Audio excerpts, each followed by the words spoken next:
Muy buenos días. De antemano, yo quisiera agradecer esta invitación a todo el equipo médico de la COR Médica. De verdad que es un privilegio poder hablarle a toda la audiencia en este Congreso de la Mujer, eh, que inicialmente iba a ser un congreso físico, pues, pero pasó ahora a un congreso online. Mi nombre es Ramiro Bermúdez, soy médico especialista en oncología radioterápica, trabajo en el Centro Radiooncológico del Caribe y en esta oportunidad vengo a hablarle del rol de la radioterapia en la enfermedad localmente avanzada en el cáncer de vulva. Muchas gracias pues nuevamente por la invitación. Bueno, vamos. Este es el contenido de lo que vamos a ver durante la charla. Introducción, luego de las diferentes indicaciones de radioterapia, algunas palabras sobre vaquiterapia, recomendaciones de contorneo, eh, dosis, prescripción y conclusiones. El cáncer de vulva es una patología poco frecuente. Solo representa el 2 al 5% de los casos de los cánceres diagnosticados en mujeres posmenopáusicas, con una edad promedio de 68 años al momento del diagnóstico. Su diagnóstico habitual empieza por la sospecha clínica y la posterior biopsia de la lesión. La histología más común es el carcinoma escamocelular asociado al BPH subtipo 16 como factor etiológico, que poco a poco está aumentando la incidencia de esta enfermedad y afectando a pacientes más jóvenes. El origen de inicio de la enfermedad también se ha asociado a la patogénesis que se desarrolla desde la dermatosis crónica, que era, digamos, la etiopatogenia que habitualmente estábamos como asociados a enfrentarnos en pacientes de 70, 75, 78 años. Eran pacientes, como se va a ver al lado derecho de la diapositiva, que empezaban con un líquido escleroso, con un líquido plano, que luego se desarrollaba con una neoplasia intersticial vulvar, que posteriormente, digamos, se convertía en un carcinoma de células escamosas. Esto era como la etiopatogenia que nosotros habitualmente o estaba descrita dentro del origen de la enfermedad. Pero hace unos años, y con todo esto, digamos, asociación que hay con el VPH 16 sobre todo, vemos que la etiopatogenia ya comienza a ser de otro tipo, y esto poco a poco ha elevado la incidencia. Son en condilomas asociados al peso con VPH que pueden, digamos, generar o dividirse en lesiones de bajo grado interepiteliales o lesiones de alto grado interepiteliales que llevan a células carcinoma de células escamosas o carcinoma de células basales. Esta diapositiva es como una representación esquemática asociada a los cortes de resonancia magnética que voy a pasarla varias veces durante la charla porque la verdad cuando nosotros nos enfrentamos a la definición de radioterapia, de definir qué vamos a irradiar y qué no vamos a irradiar, los planos están perdidos. Entonces siempre hay que tener esquemáticamente dónde están los labios mayores, los labios menores, la línea media, el clítoris, los ligamentos que están asociados al clítoris. Va a ser muy, muy importante. Entonces, por eso la quise traer para esta charla. La identificación de las lesiones premalignas, la neoplasia interepitelial o las lesiones de bajo grado, alto grado interepitelial, o asociadas al líquen, es de una importancia pivotal para disminuir la tasa de incidencia de cáncer de vulva. Para un adecuado diagnóstico y tratamiento, sobre todo en el abordaje desde la oncología radioterápica, el correcto estadiaje es de suma importancia, debido a la excelente resolución de contraste entre los tejidos y estructuras que nos ofrece la resonancia magnética, sobre todo en la región perianal y en la región vulvar. Es el examen de elección en la gran mayoría de los estadios del cáncer de vulva. Y ese examen, ya protocolizado con los radiólogos, debe incluir obligatoriamente la región inguinal, y sobre todo en tumores de más de 4 centímetros, incluso debe incluir toda la región pélvica. Es importante la resonancia no solamente para el diagnóstico, desde el punto de vista de oncología radioterápica, para delimitar los tumores y las lesiones que hay que incluir. De verdad es muy importante. Y en la junta de comités o en los junta de tumores, de comités oncológicos, es importante consensuar con los radiólogos qué debe incluir el informe de una resonancia magnética, porque así como para nosotros es una patología poco frecuente, también lo es para la gran mayoría de los radiólogos que no están habituados al informe o los datos que son relevantes para las personas que tratan una cáncer de vulva, el ginecólogo oncólogo o oncólogos radioterápicos. Este reporte consensuadamente debe incluir el tamaño, la localización, si el clítoris está afecto o no, la relación con las estructuras adyacentes, la uretra, la vagina, si es tercio superior o tercio inferior, el ano, si existe invasión de la vejiga, estados de los ganglios inguinofemorares y si los pélvicos están afectos, ¿no? El clítoris drena de manera diferente, tanto a los ganglios inguinofemorales como a los pélvicos. Y cuando vayamos ahora, que vamos a ver unas cuatro palabritas sobre los estadios, es muy importante y sobre todo cuando ya vamos a dar recomendaciones a nivel de qué hay que contornear y qué no hay que contornear cuando están afectos ciertas estructuras. En el estadio 1, de pronto son lesiones que están confinadas a la vulva o perineo sin los ganglios a distancia.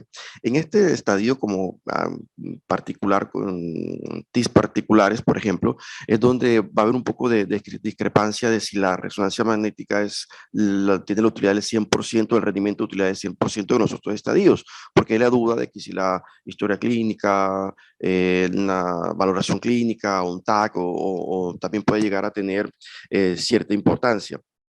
Pero igual, la secuencia T2 con supresión grasa es útil por la valoración de la región perianal, rica en grasa en comparación con la región vulvar, que es pobre en grasa. En este estadio y en el estadio 2, el manejo básicamente va a ser la escisión amplia versus una vulvectomía. Acá en el estadio 2, el tamaño tumoral que por extensión involucra las estructuras adyacentes, tercio de uretra baja, tercio de uretra y de vagina y ano o bajo, sin ganglios. También se recomienda la resonancia magnética la secuencia T2, donde se observa una señal hipointensa que circunscribe la uretra, con más baja señal aún en la pared vaginal y el esfínter anal.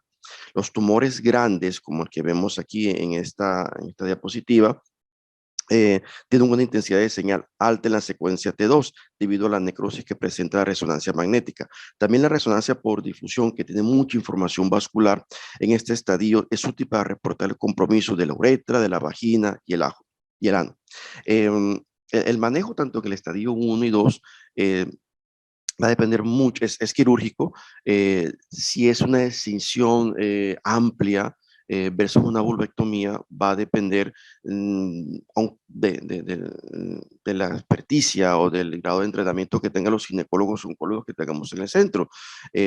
La gran mayoría o la gran tendencia es una decisión amplia con unos márgenes por encima de 1 centímetro, dado que hacer una decisión o intervención quirúrgica amplia versus una vulvectomía, estos dos estudios, un estudio publicado ya en el 93 y este estudio alemán del 2006, muestran que el control locorregional es el mismo entre una incisión amplia con márgenes mayor de 1 centímetro a una vulvectomía. Entonces, pues la incisión amplia desde el punto de vista de resultados funcionales, estéticos y psicológicos para la paciente, pues será mucho, mucho mejor. El estadio 2, estadio 3, perdón, básicamente son los ganglios inguinofemorales comprometidos, independientemente del tamaño del tumor. Se subdivide además por el número y tamaño de ganglios positivos, así como en la presencia o ausencia de diseminación extracapsular. Esto marca un pronóstico poco favorable que se asocia a una supervivencia global del 34% en aquellos casos que haya compromiso extracapsular versus 66% cuando no hay extensión. El riesgo del compromiso ganglionar está asociado al tamaño del tumor, la profundidad de la invasión estromal y la presencia de invasión del espacio linfovascular. Las lesiones laterales de vulva drenan del lado ipsilateral. Esto voy a devolver un poquito en las diapositivas. Si es una lesión lateral izquierda, pues los ganglios que van a verse afectados son los inguinofemorales izquierdos, o por el contrario, si son una lesión a nivel de lateral derecha, pues los ganglios que se van a ver afectados son los inguinofemorales ixilaterales, ¿no? Esto no pasa cuando la lesión está en la línea media o afecta el clítoris, porque cuando esta lesión está en estas estructuras puede drenar a cualquiera de los dos lados, a ambos, o incluso saltarse esa historia natural y drenar directamente a los ganglios pélvicos. Por eso lo del informe de la resonancia, que debe incluir qué estructuras están afectadas, porque nosotros tenemos que entender cómo es esa historia natural de la enfermedad. Entonces, acá dentro del estadio 3, pues tener en cuenta esa parte. En el estadio 4, que básicamente se subdivide como en 3 puntos, el estadio 4A1, hay invasión de los 2/3 de la uretra y la vagina, la mucosa rectal, de la vejiga, los tercios de la vejiga, o también está fijado a la pelvis. En el estadio 4A2 ya son lesiones adenopáticas inguinofemorales, ulceradas, pétreas, duras, de gran tamaño. Y ya en el estadio 4B, 4B ya son lesiones ya metastásicas a distancia, y también tener en cuenta que los ganglios pélvicos ya se consideran también estadio 4B. Es muy importante tener repito, que es una enfermedad poco frecuente. Eh, entonces tenemos que tener en cuenta lo que es la definición de la enfermedad localmente avanzada, eh, que nos va de pronto dentro de nuestro comité a ayudar mucho, porque podemos hacer algo, digamos, esquemático, ¿no? Tenemos aquí esta diapositiva, tenemos los estadios fijos, podemos trazar una línea y decir del estadio 2 hacia abajo es enfermedad localmente avanzada. Esto siempre no va a ser así, porque listo, en el estadio FIGO, en el estadio T2 o tumores de mayor de 4 centímetros es localmente avanzada, pero tenemos también lesiones que tienen una lesión tumoral que involucre estructuras como el introito vaginal o el introito anal o la vagina, que son tumores de 4 centímetros, pero que la recepción quirúrgica es tan agresiva que podríamos catalogarla como una enfermedad localmente avanzada. Entonces son estas dos condiciones, no solamente el tamaño tumoral, no solamente la infiltración ganglionar, sino el abordaje quirúrgico lo que nos va a definir si la enfermedad es localmente avanzada o no. Y esto es importante porque en la gran mayoría de centros oncológicos, de hospitales oncológicos en nuestra región y incluso del mundo, el primer abordaje terapéutico va a ser el quirúrgico. Entonces, por lo tanto, la consulta que más vamos a mirar nosotros es definir adyuvancia con radioterapia en pacientes que fueron sometidos a cirugía con intención, digamos, por decirlo así, curativa o con intención de tratamiento de la enfermedad, ¿vale? Entonces, definir cuándo hacer radioterapia adyuvante es muy importante. En esta diapositiva de estos estudios retrospectivos, la gran mayoría de los estudios que vamos a tener, no solamente en adyuvancia, en adyuvancia y en radioquímico radical, son estudios retrospectivos. Ensayos clínicos pues, prácticamente no hay, o incluso ni en curso se pueden, así hacemos una estrategia de búsqueda en PubMed, en OBI, casi no hay ensayos clínicos. En este estudio retrospectivo, una corte del 95 de 2007, donde se encontraron 150 pacientes con estadios iniciales, con márgenes positivos o muy cercanos, donde las opciones eran reintervenir radioterapia, hacer un grupo, o no hacer nada, que encontraron bueno, el objetivo primario era el control local y el objetivo secundario era la sobrevida. En el control primario, en este control que era la sobrevida global, no había diferencias, digamos, significativas entre hacer radioterapia o reintervenir versus no hacer ninguna terapia, evitar alguna de las terapias. Donde hubo diferencias es en el control local, que vemos aquí al lado izquierdo de la diapositiva. Eh, Hacer radioterapia o reintervenir sí tienen un impacto en el control local. Entonces vemos como que, bueno, la primera indicación es en adyuvancia, los márgenes cerrados o cercanos o positivos, la radioterapia puede tener un impacto en el control local, en la sobrevida local. Según este estudio, pues no está claro. La dosis ideal para márgenes positivos, este es un estudio de la base de datos del National Case de los Estados Unidos, que también es digamos, un estudio retrospectivo desde el 98 hasta el 2012, donde involucraron 3.075 pacientes de todos los estadios de cáncer de vulva, en los cuales digamos, se definió si hacían tratamiento con radioterapia o no hacían tratamiento con radioterapia con intención adyuvante. En lo que es la sobrevida global del estudio, no había diferencias significativas entre hacer adyuvancia o no hacer adyuvancia con radioterapia. Pero ya el estudio por sus grupos, dividiendo el rango de dosis que recibieron los pacientes y aquí vemos el porcentaje de 45 a 53, un 18%, de 54 a 59, un 36%, y ese análisis de subgrupos sí encontró que había una diferencia en la sobrevivencia global en aquellos pacientes que hacían dosis por encima de 54 Grays. Aquí nuevamente un estudio de adyuvancia, esta vez en ganglios positivos. Este es un estudio retrospectivo también de National Case, de la base de datos de National Case en los Estados Unidos, desde el 2004 al 2014, pacientes que realizaron cirugía más linfadenectomía con ganglios positivos y se valoraron aquellos que no hicieron manejo adyuvante, que ahí aparece más o menos el porcentaje, aquellos que sí hicieron manejo adyuvante con radioterapia exclusiva y los que realizaron quimio y radioterapia. Se subdividieron en los que tenían uno o dos ganglios positivos. La conclusión del estudio es que el subconjunto de pacientes que hicieron un ganglio positivo, que tenían un ganglio positivo, muestra que los resultados iniciales de este estudio, la radioterapia exclusiva en este subgrupo era superior en aquellos pacientes que tenían un solo ganglio positivo que aquellos que tenían dos o más, como lo vemos acá. Pero lo interesante es que la adición de quimioterapia en este subgrupo no muestra beneficio, como si se insinúa en aquellos pacientes que tenían más de dos ganglios en los que se le hizo quimio y radio, donde vemos en la diapositiva que claramente aquellos pacientes con más de dos ganglios que hacían quimio y radio, pues le iba mejor. Acá no era tan claro en aquellos pacientes que tenían un ganglio. Este estudio también de ganglios positivos asociado a ganglios centinelas previos es el estudio más reciente publicado en cáncer de vulva, es un estudio del 2021. Eh, la siempre controversial, ¿no? ¿Qué hacemos con ganglios positivos? ¿Hacemos linfadenectomías o hacemos radioterapia? Es un estudio multicéntrico, 11 países, aunque el epicentro fue Europa, desarrollado en Países Bajos, pues.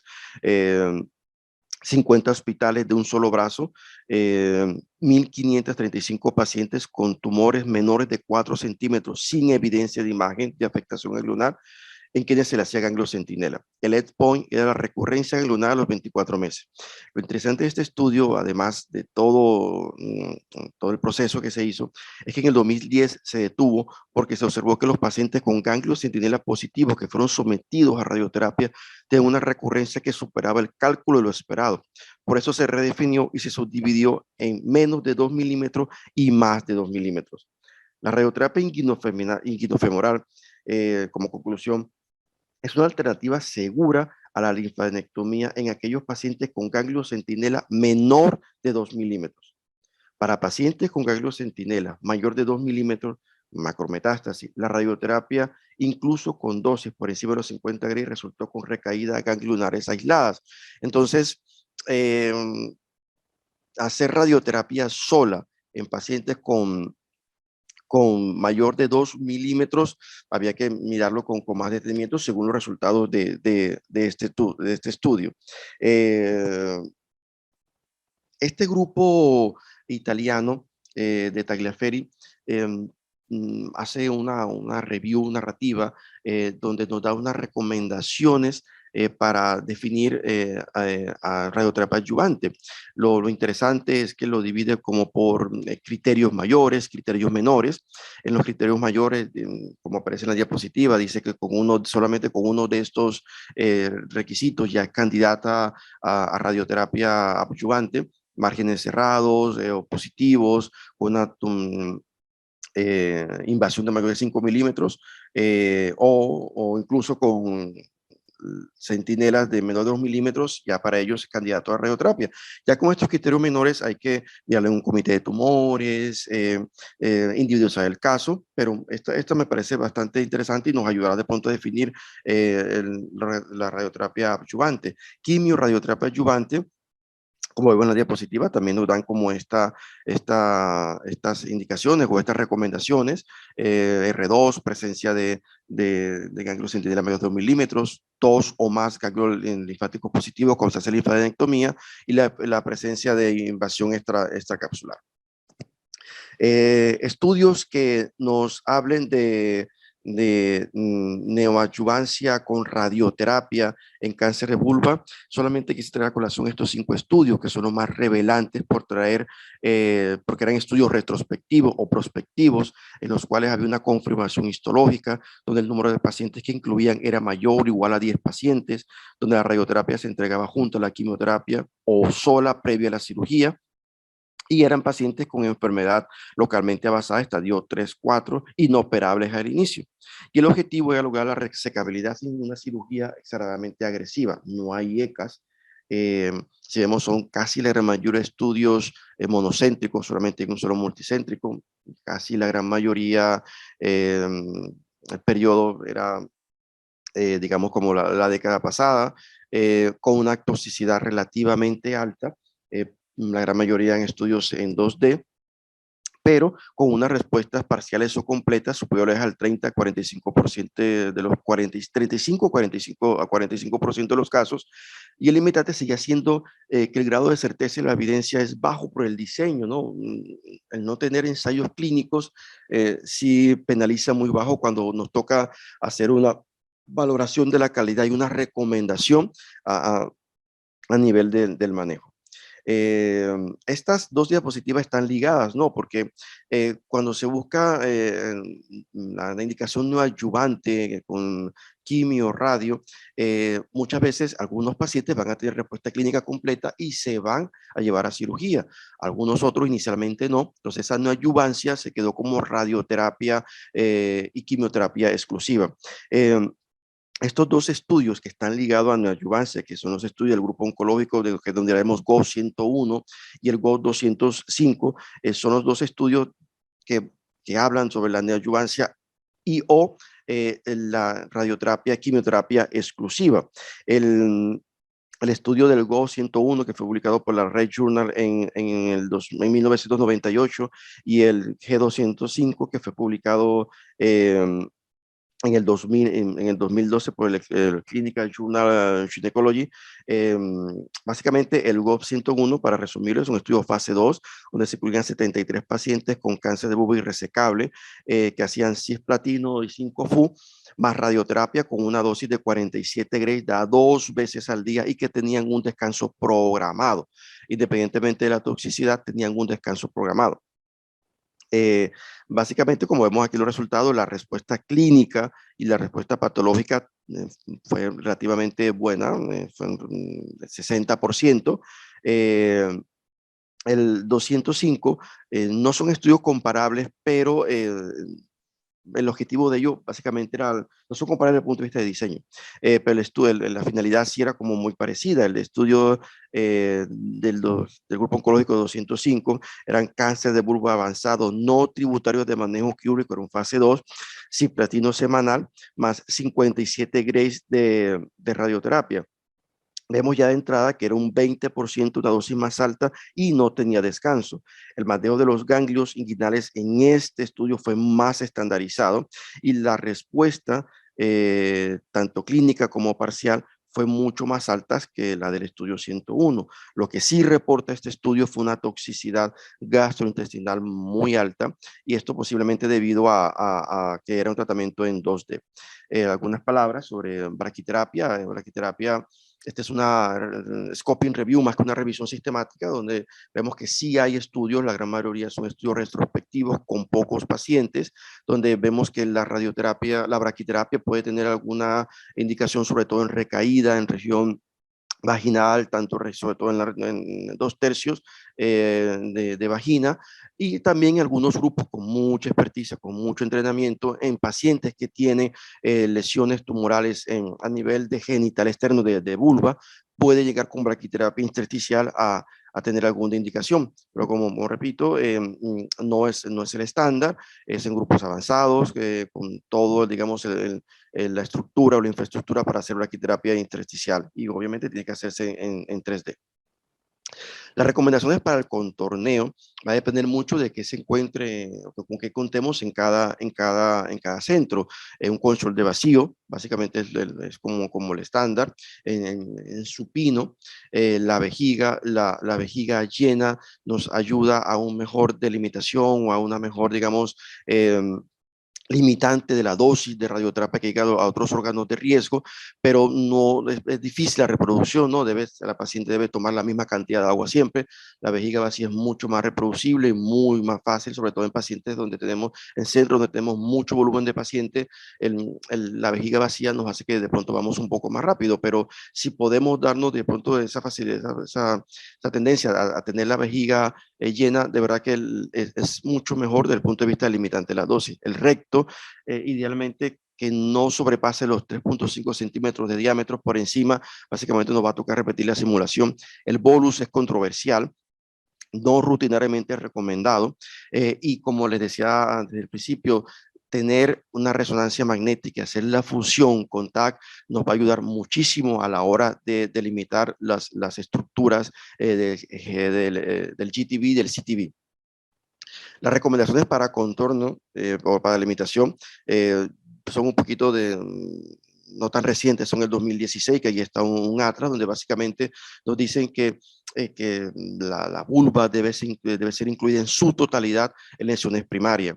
Ya el GTV va a depender de la extensión de la vulva, ¿no? Si la lesión de la vulva involucra la vagina, el grueso de la enfermedad también debe incluirla y darle un baje de 3 centímetros. Si involucra el canal anal, si involucra el anus o a la vejiga, también se debe incluir esta área y darle un margen de 12 centímetros.